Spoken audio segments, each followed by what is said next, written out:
typically the week that I would hold our annual Get Acquainted night or our back to school night.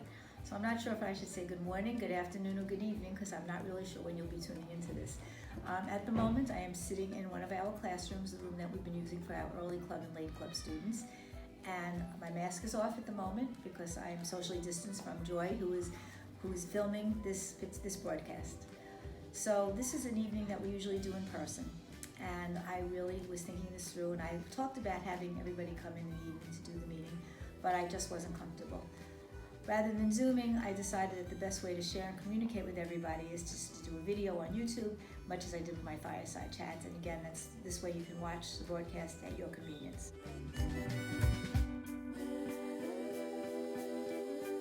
going to try and follow the format that I usually adhere to at this meeting, and I'm going to start with an introduction of the staff. And first of all, I must tell you that I am very grateful that most of our teachers felt safe enough to return this fall. There are many schools and programs around the nation that have a shortage of teaching staff, so we are really very fortunate. Joanna and Jeannie, Jackie and Jackie are our 2-year-old teachers. Meredith and Gay have moved up to the 3s this year, along with Allison and Ellen, and Karen and Kasha. Dee and Lori, Robin and Jane, and Jody and Sandy are my pre-K group, and we happily welcome Miss Sandy to our Jacob's Ladder family. This wonderful group of women have come together to learn the many new protocols that we have put in place, and they continue to show their dedication and love for our preschoolers.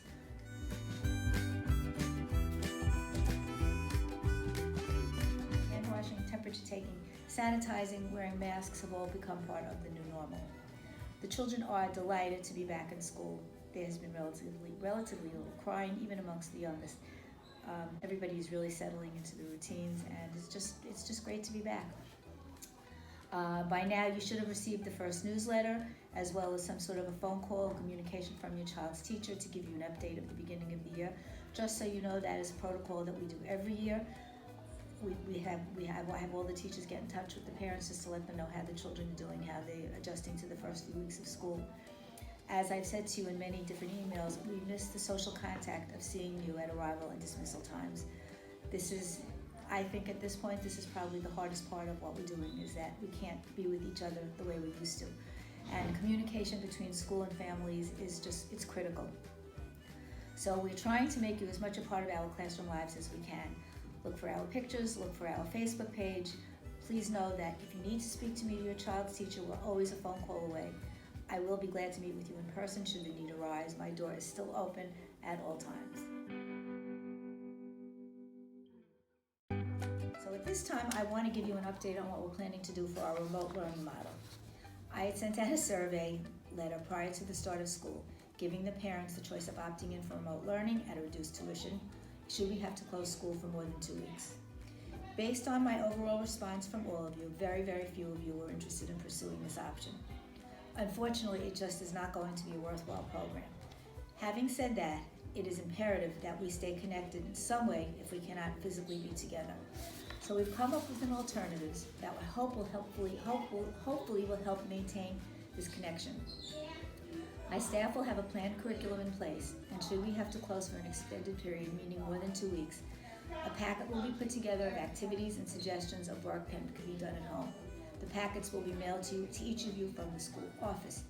It will include a variety of materials and suggestions of activities that can be done at your leisure.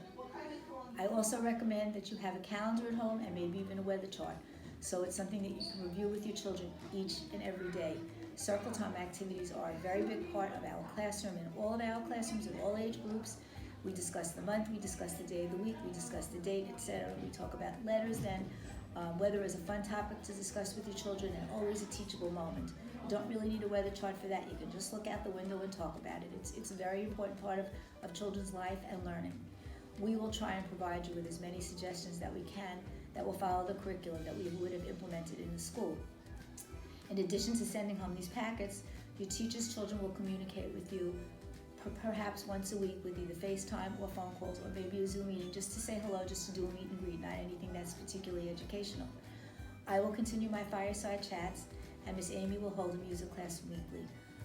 I sincerely hope that it won't come to that, but we're trying to prepare in advance this year. We were so terribly blindsided last year, and it was literally flying by the seat of our pants. So we are definitely more prepared than we had been, and we will do our best to keep in touch with you should this need arise. Again, we will only be sending home packets if school is closed for more than a period of 2 weeks. If we are closed 2 weeks, it will depend on circumstances. It will depend on what might happen in the school, what we would decide to do in terms of payback, whether we would extend vacation, decrease vacation times, extend the school year. I don't know yet. That's something that will remain to be seen.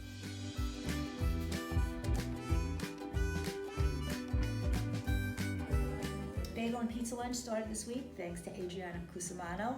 Everybody was well fed and everybody was very happy, and I'm sure moms and dads alike were very pleased not to have to make lunch 2 of the days that the children are in school. So thank you, Adriana, for getting this going for us so early in the year. This is also a time that I ask for volunteers for class parents. So if you are interested in becoming a class parent, please let me know. Give me a call, send me an email, just let me know. We welcome your help and your assistance. I need to thank all of you for being so cautious about sending the children to school if they are even the slightest bit under the weather.